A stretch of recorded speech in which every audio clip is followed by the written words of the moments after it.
আওয়ামী লীগের জন্ম কোথায় হয়েছে? পাকিস্তান হয়েছে, অস্বীকার করতে পারবে? তাহলে আওয়ামী লীগ হলো মেড ইন পাকিস্তান, আর বিএনপি হলো মেড ইন বাংলাদেশ।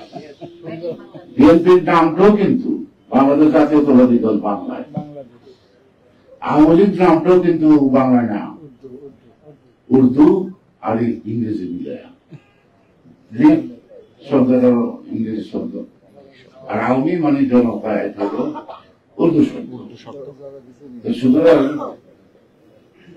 দেশের মাটি, দেশের ভাষাই দলটি দেশের কথা বলে, মানুষের কথা বলে, দেশের স্বার্থের কথা বলে, স্বাধীনতার কথা বলে, গণতন্ত্রের কথা বলে, কারণ এই দলটি এই বিষয়গুলিতে জন্মলগ্ন থেকে ইতিবাচক ভূমিকা পালন করছে।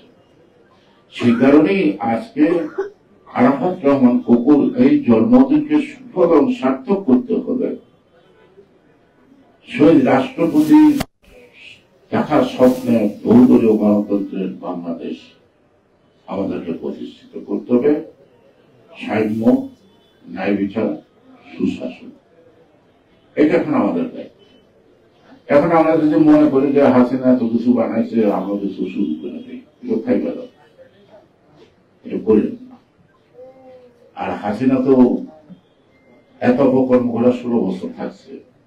হাসিনার 100 ভাগের 1 ভাগ অপকর্ম যদি বিএনপি করে, 6 মাস থাকবে না। কারণ হাসিনার অনেক গোলাম আছে বিভিন্ন সেক্টর, কিন্তু বিএনপির কোন গোলাম নাই, বিএনপির বন্ধু আছে, প্রভু নাই। সবাই ভালো থাকেন, সুস্থ থাকবেন।